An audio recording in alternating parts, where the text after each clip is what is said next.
What happens when a solitary rancher stumbles upon a girl marked for death? This story is a stirring blend of love, honor, and the fight for survival against all odds in the unforgiving desert.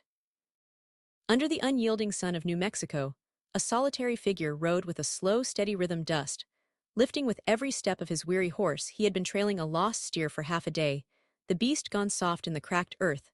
The silence out here was sacred, broken only by the faint creak of leather, the whisper of wind, and the occasional cry of a distant hawk. The man liked it this way, alone, quiet, predictable. But then he heard it so faint, it might have been wind, a sound like a breath that had forgotten how to breathe. He froze in his saddle, head tilting, heart slowing. It came again, a whimper, weak and sharp like a thread about to snap. He dismounted quickly, tying the reins to a dead limb, with his rifle slung over his back. He moved through the sparse junipers and boulders, until he came upon a clearing ringed by old cottonwoods, and there beneath the oldest tree he saw her. She was suspended by the wrists, arms stretched above her, her body limp, like a broken doll. Her feet barely touched the dirt, her skin was sundark and dust-covered, her long black hair matted with sweat and blood. Her chest rose in shallow, erratic breaths. But she was alive. His eyes snapped to the crude wooden sign nailed to the tree above her head. The words were scrolled in thick red paint, angry and jagged. "White man don't forgive." He stepped back, involuntarily, bile rising in his throat. The air thickened, a warning, a message, a curse. He glanced around, scanning the ridges, the rocks. No movement, no sound, just the wind brushing through dead leaves like whispers. His hand went to the knife on his belt. Christ, he muttered, what the hell did they do to you? The girl stirred barely, her head lolled forward, and he saw the raw burn marks where the rope bit into her wrists. He swallowed hard. You hear me, girl? He asked, voice hoarse. No response. I'm not here to hurt you, he said, softer, almost to himself, his boots crunching forward closer. He could see her face, now young, maybe 18, with a high brow and a strong jaw, her cheeks hollow from thirst. There was dried blood on her lip. He reached up, touched the rope. It was twisted mesquite fiber, harsh and old.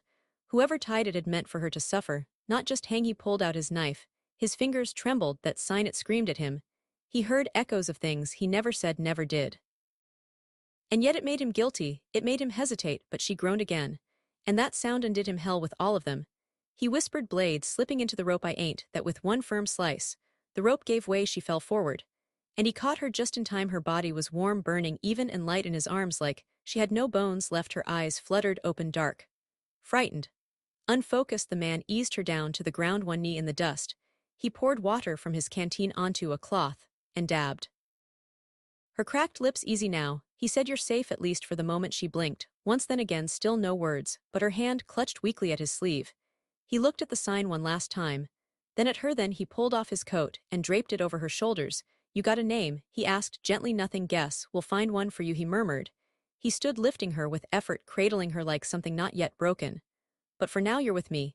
And with that the rancher stepped back into the wilderness, carrying a girl marked for death, and a secret heavy enough to hang a man. The sun was dipping low by the time the rancher reached his property, just a modest outpost, clinging to the edges of a desert too stubborn to forget violence.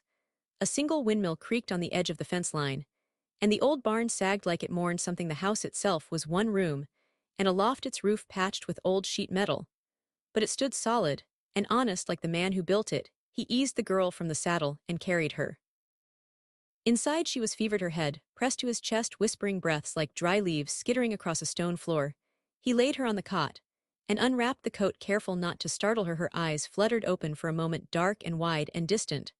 But they watched him. The lantern flickered against the walls as he poured water into a metal basin and set it near her feet.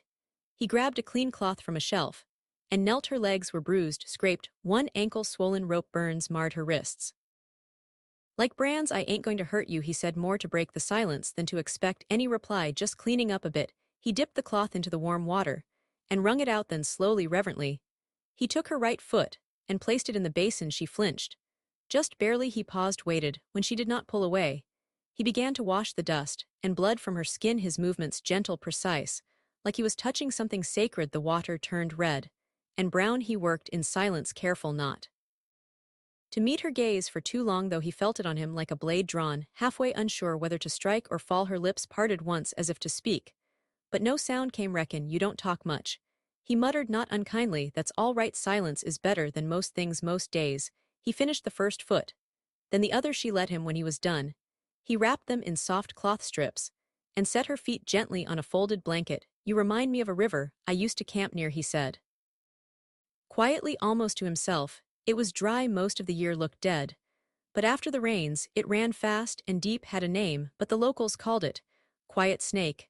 Don't know why, just quiet. He looked at her again, studying her features in the lamplight. Cheekbones sharp as ridgelines, lips cracked, but full, dark lashes thick with sand.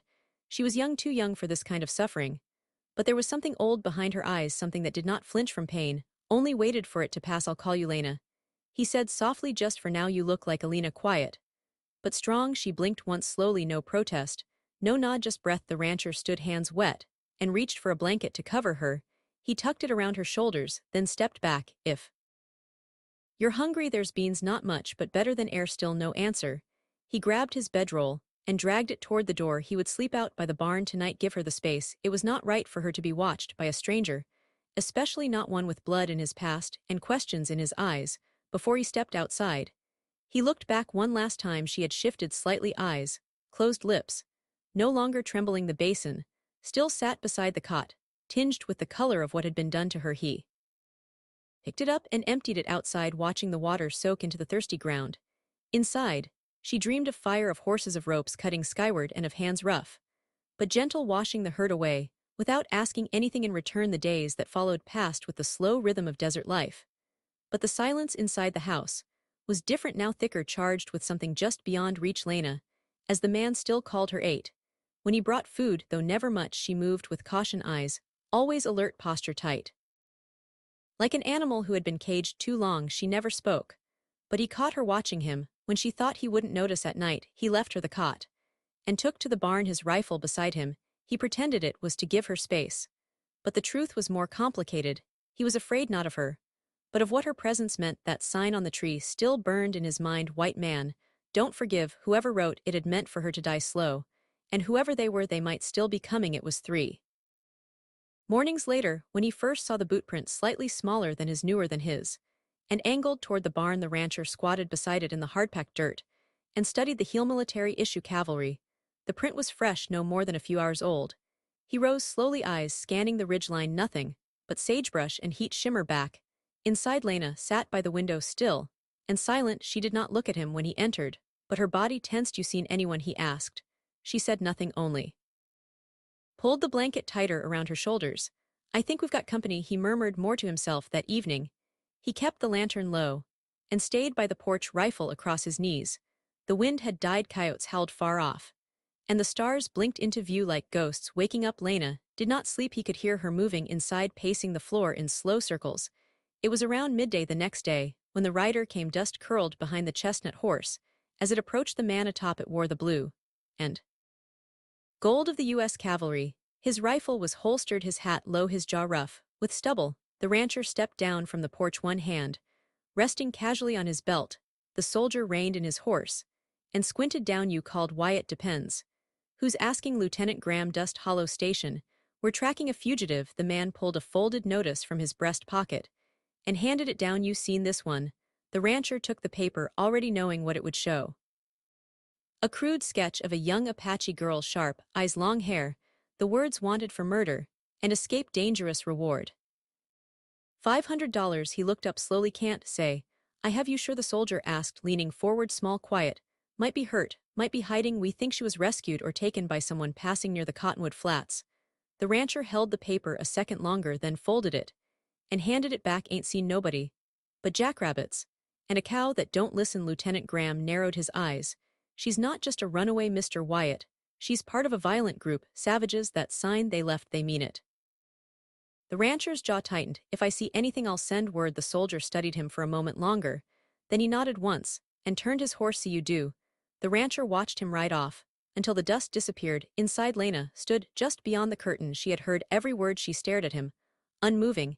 He stepped and took off his hat and leaned it against the door. They came looking, showed me a paper, said you were wanted. She did not speak. I told them. No. Her eyes narrowed, confused, suspicious. I don't know what you did, Lena, and maybe someday you'll tell me. But out here a man makes choices. I made mine. He turned to the stove, pretending to stir the beans he had already made behind him. She moved barely a shift, a small breath. And in that moment, trust cracked the silence just a little wider. the afternoon sun hung low, casting long shadows across the yard. As the wind softened for a while, it had been a strange day, too quiet, like the desert was holding its breath. The rancher sat on the porch sharpening his knife with slow rhythmic strokes. Each pass of steel on stone echoed faintly through the open yard. He focused on the motion more than the blade, as if the repetition might keep his thoughts from drifting too far toward the woman sleeping inside, or not sleeping. He paused, cocking his head. The faint crunch of footsteps on gravel reached his ears. Not a coyote, not a horse, something lighter, human. He looked up. Lena was outside. It was the first time she had stepped beyond the threshold on her own since he brought her home.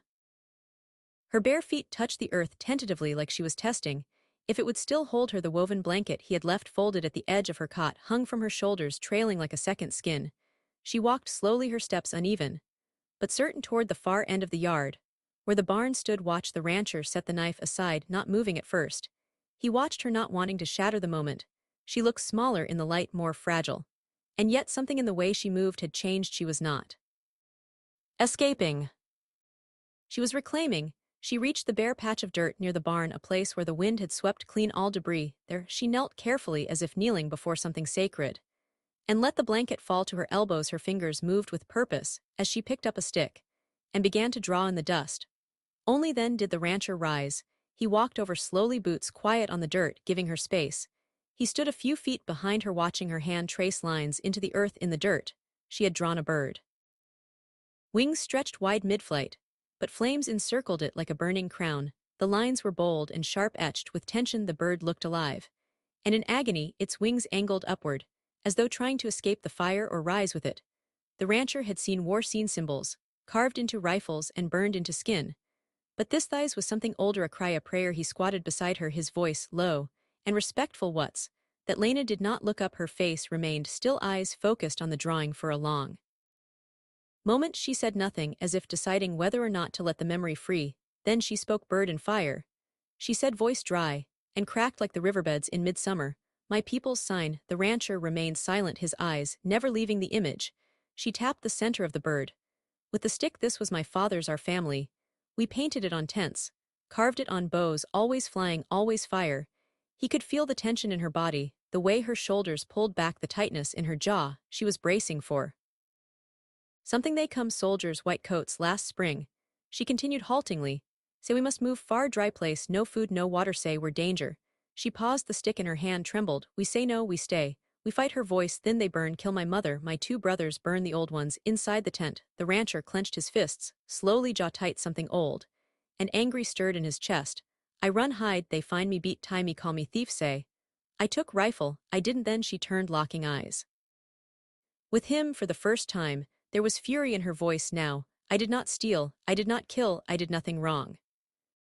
Her voice echoed in the open air like thunder across dry land. The rancher did not speak for a moment. Then his voice came low but certain. I believe you. She turned back to the dirt, dropped the stick, her hands fell into her lap. Then her shoulders began to shake. At first she made no sound, just silent tremors. But then the sobs came raw and unfiltered. She curled forward, arms wrapped around her knees, hair falling like a curtain. The pain was too big for her body, and it poured out in waves. The man stayed beside her, unmoving, unmoved. He did not reach for her, did not try to comfort with empty words. Instead he reached out and pressed his hand into the dirt beside the flaming bird, palm down, fingers spread his skin against the dust she had shaped with grief. It was not touch, it was testimony. She felt it. Eventually her breathing slowed.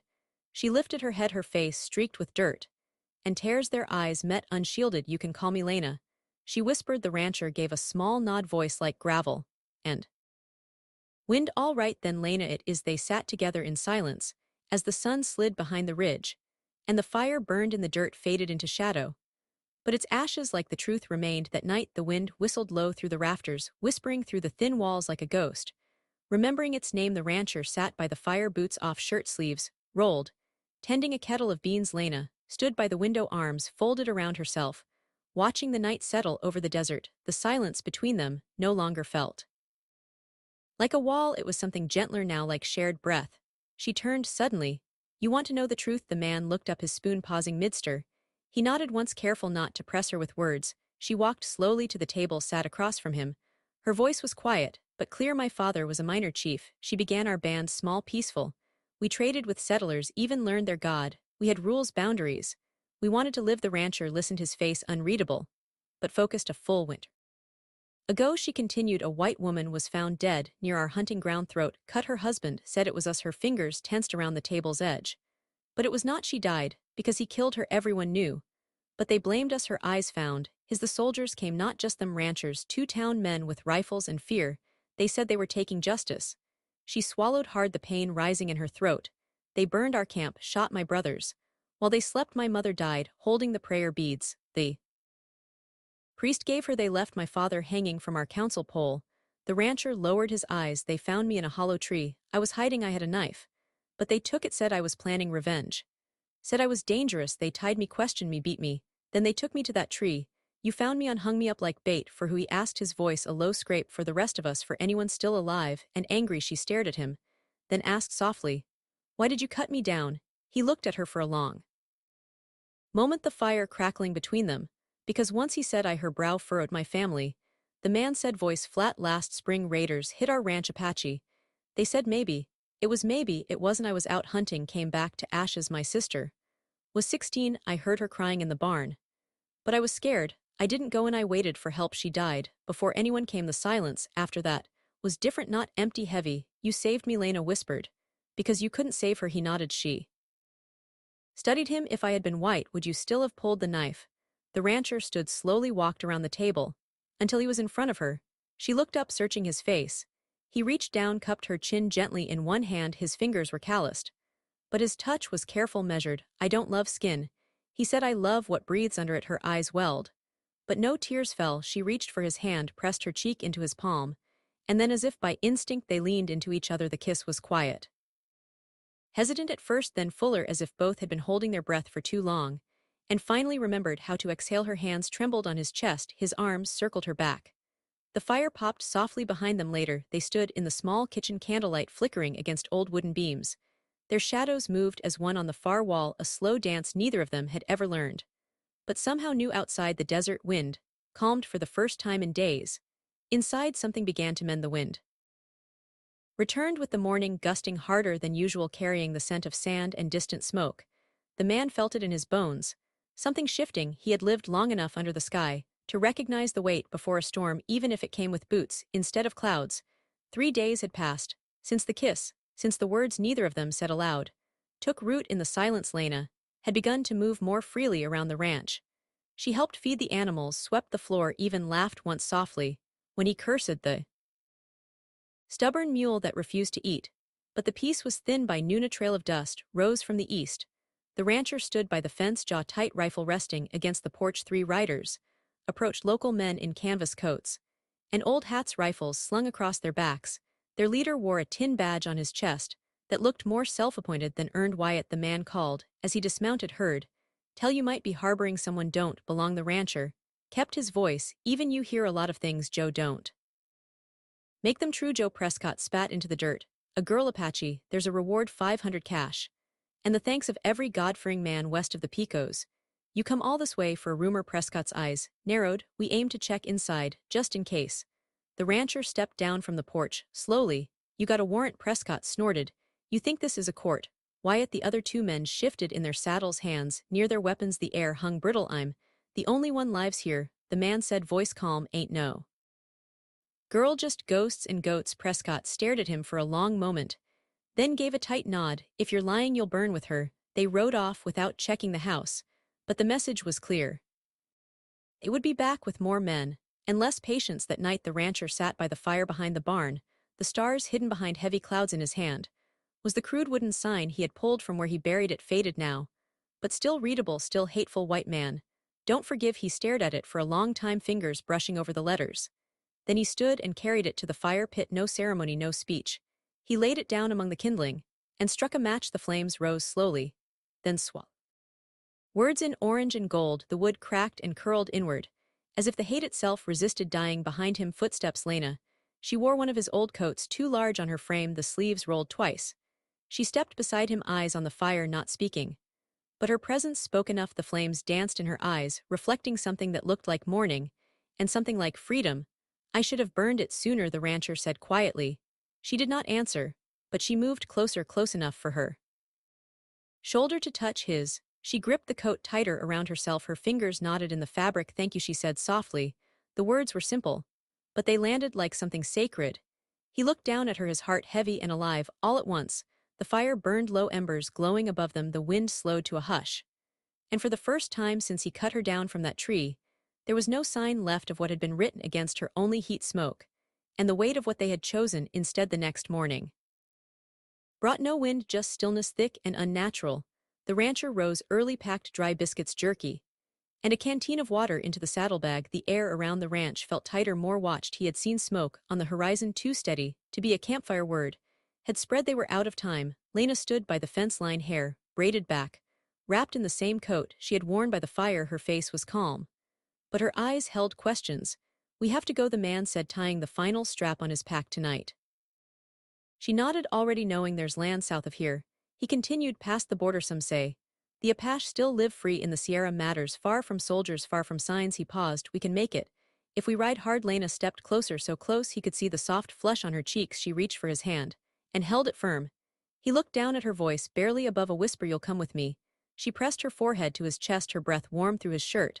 Then she answered in Apache, slow and careful, "I want to live. I want to live as your wife." The rancher closed his eyes. That one sentence carried more weight than 1,000 promises. He kissed the top of her head, breathed in her hair like it was the last thing keeping him grounded. By sundown, they were ready, 2 horses saddled, the ranch left behind. No note, no fire, no goodbye, just a quiet door left swinging, and a home turned to memory. They rode through the desert, under cover of stars, moonlight painting the ridges silver. Lena leaned forward against her horse, her movements steady, practiced. She did not ask what lay ahead, she only followed. 10 miles from the border, the land opened into low scrub brush and stone cliffs. The rancher scanned the horizon constantly, every shadow a threat. His gut turned tight. Then the shot came, a crack echoed across the plain. The man jerked in the saddle, then collapsed sideways, sliding hard into the dirt. Lena screamed, leaping from her horse. He clutched his side, blood already soaking through his shirt. "Keep going," he rasped. "No."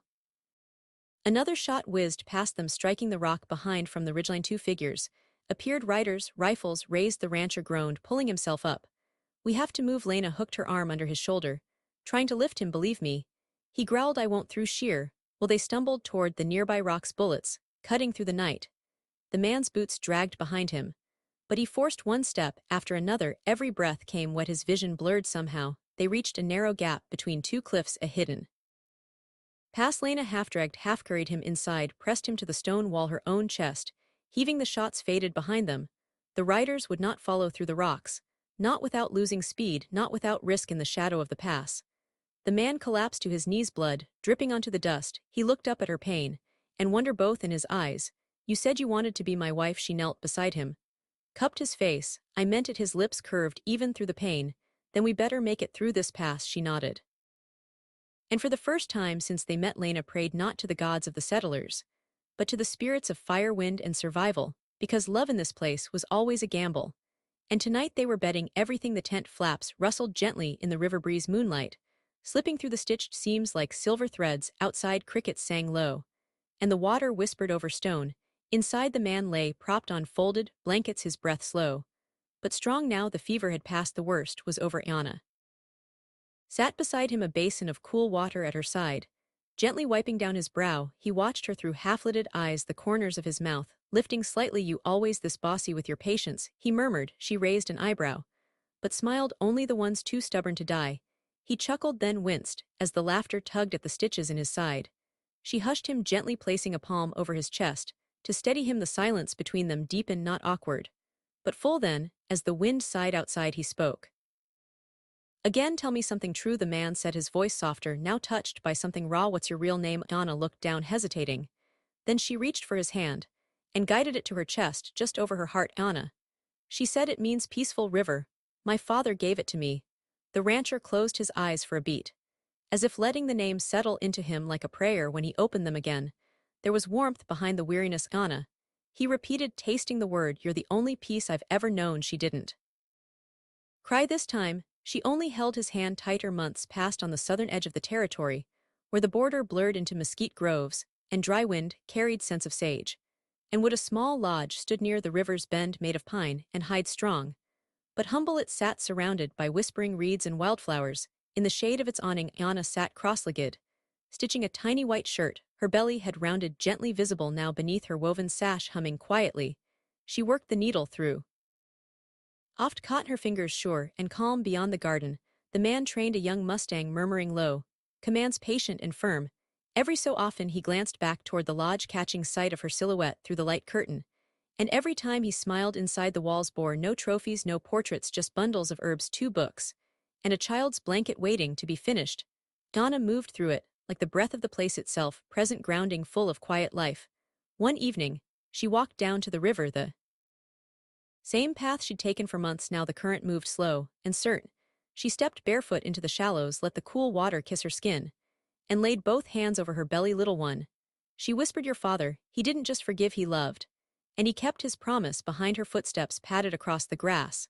The man came to stand beside her, their fingers entwining without a word. Together, they watched the river drift under the dusk, where stars began to blink into view. No one had expected two hunted souls to find something like this, but somehow, in a world of scars and storms, they had created a quiet patch of earth where love had taken root, not the kind written in history books, but the kind that endured.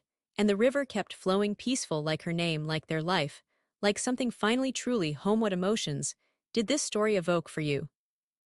Let us know in the comments below, and don't forget to subscribe for more captivating tales.